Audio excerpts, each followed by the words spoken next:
আসসালামু আলাইকুম ওয়া রাহমাতুল্লাহ। কয়েকদিন আগে আপনাদেরকে বলেছিলাম যে বাংলাদেশে তারেক রহমান আসার পরে থেকে যেটা হচ্ছে সেটাকে বলা হয় যে ক্ষমতালোভী যে চক্রটা আছে তাদের ঐক্যবদ্ধ হওয়ার একটা চেষ্টা। বিএনপি, আওয়ামী লীগ সবকিছু মিলে ক্ষমতালোভী যারা আছে তাদের মধ্যে এখন আর দলমত বিভাজন নাই। তারা সবাই এক হয়েছে। এবং আমি এই কথাটা গত ১.৫ বছর ২ বছর আগে বলেছিলাম। গত বছর বা তার আগের বছরের অক্টোবরে বলেছিলাম। যে এমনও দেখা যেতে পারে বিএনপি, আওয়ামী লীগ, জাতীয় পার্টি সবাই এক হয়ে জামাতের বিরুদ্ধে সংগ্রাম করতে পারে। এখন বাংলাদেশে যেটা হচ্ছে নির্বাচন পূর্ববর্তী সময়টাতে সেটা হচ্ছে তেমনই একটা চেষ্টা সুশীল সমাজের মধ্যে অ্যাটলিস্ট যারা শক্তিশালী তাদের মধ্যে। গ্রাসরুটের ব্যাপারটা হয়তো বা ডিফারেন্ট। যারা ত্যাগী, যারা গত ১৭ মাস ধরে দৌড়ের উপর ছিল আওয়ামী লীগের নেতাকর্মী, তাদের মধ্যে হয়তোবা একতাটা এখনো আসেনি।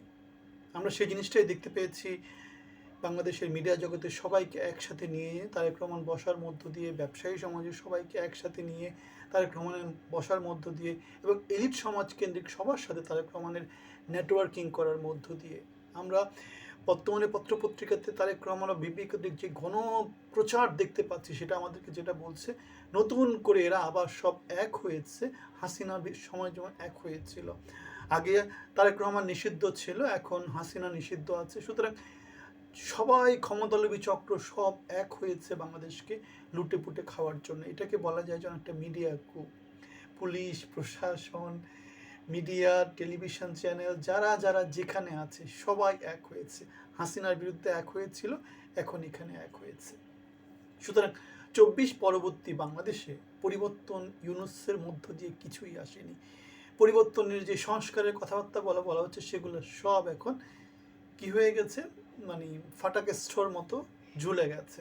আমরা বর্তমানে টিভি চ্যানেল, পত্রপত্রিকার মধ্য দিয়ে যে একচ্ছত্র কাভারেজ দেখতে পাচ্ছি, যেখানে থাকার কথা ছিল সমান মানের কাভারেজ, সেখানে সেই কাভারেজটা নাই।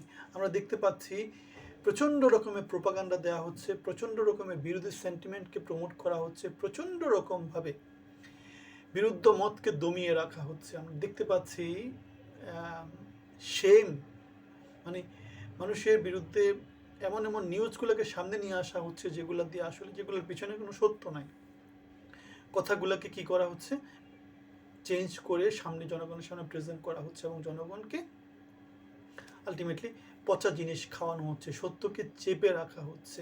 এখন একটাই ব্যাপার, সেটা হচ্ছে সোশ্যাল মিডিয়ার কল্যাণে অল্টারনেট যে আইডিয়াগুলো সেগুলো সামনে চলে আসে, যার ফলে স্টাবলিশ যে মিডিয়াগুলো যারা গত ১৭ বছর প্রোপাগান্ডা দিয়েছে, সৃষ্টির বাংলাদেশের ৫৪ বছরের সংস্কৃতিতে প্রোপাগান্ডা ভিত্তিক নিউজই তারা করেছে, এখন সেখান থেকে তাদের বের হওয়ার সময়। তারা যদি সে বের না হয়ে বাংলাদেশকে যদি আবার প্রতারিত করে, বাংলাদেশ আবার ৭০ বছরের প্রেসিডেন্টের মধ্যে পড়ে যাবে। ভালো থাকবেন।